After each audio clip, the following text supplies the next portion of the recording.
जय जय श्री राधे, जय जय सीताराम। आइए श्रवण करते हैं सनातन धर्म के मुख्य विचार। जैसा कि आज समाज में अनेक प्रकार के अनैतिकता व्याप्त हो रही है, जिनका जो मन करता है सो बोलना प्रारंभ करते हैं, लेकिन कभी भी वो सनातन धर्म के मुख्य विचार पर ध्यान ही नहीं दिए होंगे।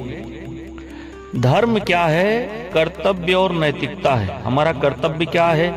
हमारी इंसानियत के नाते नैतिकता क्या है? मेरा शैक्षणिक गुण क्या है?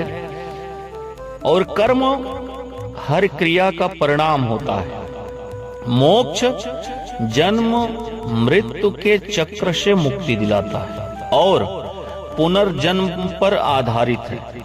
यह एक शाश्वत और सार्वभौमिक जीवन शैली है जो सत्य, अहिंसा, दया, दान, जप, तप और योग जैसे सिद्धांतों पर केंद्रित है। इसके प्रमुख शास्त्र वेद और उपनिषद हैं। अच्छा, अब सनातन धर्म में मुख्य विचार क्या है? प्रमुख विचार। तो धर्म की हम बात करते हैं तो धर्म क्या है?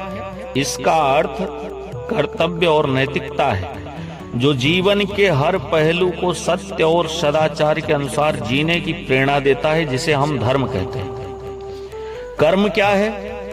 यह ये कर्म फल के सिद्धांत पर आधारित है, जिसके अनुसार हर क्रिया का एक परिणाम होता है और हमारे वर्तमान कर्म हमारे भविष्य के जीवन को निर्धारित करते हैं, जिसे हम कर्म कहते हैं। इसी में एक पहलू है मोक्ष का। सनातन धर्म में मोक्ष का बड़ा ही महत्व है। मोक्ष का अर्थ है संसार के चक्र से मुक्ति पाना, अर्थात अपने इस कर्म से, जीवन प्रयत्न से मुझे मुक्ति मिल जाए। जहां आत्मा परम तत्व से मिल जाती है उसे मोक्ष कहते हैं। पुनर्जन्म, आत्मा अमर है और एक शरीर छोड़कर दूसरे शरीर में प्रवेश करती है। यह जन्म और मृत्यु का अनंत चक्र तब तक चलता रहता है जब तक आत्मा मोक्ष प्राप्त नहीं कर लेती। तब तक पुनर्जन्म आना और जाना इस मृतलोक पर पड़ता ही है। हर एक जीव को 84 लाख योनियों में हमें आना ही पड़ेगा। सत्य, अहिंसा और दया ये सनातन धर्म के मूल तत्व हैं, जड़ हैं, और जीवन को सार्थक बनाने के लिए इन गुणों को अपनाना महत्वपूर्ण है। अच्छा, आगे अब श्रवण करें ग्रंथ और सिद्धांत क्या कहते हैं।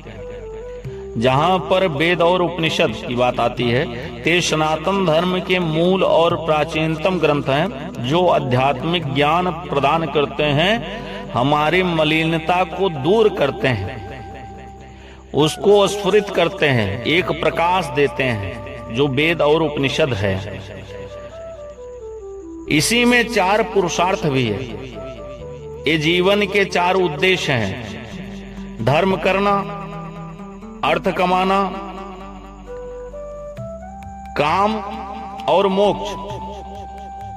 ये 4 पुरुषार्थ हैं सनातन के, जिनके द्वारा समस्त संसार के सुखों का भोग हम करते हैं, समस्त संसार के साधनों का हम भोग करते हैं, समस्त अशुभ शुभ फल का ज्ञान करते हैं।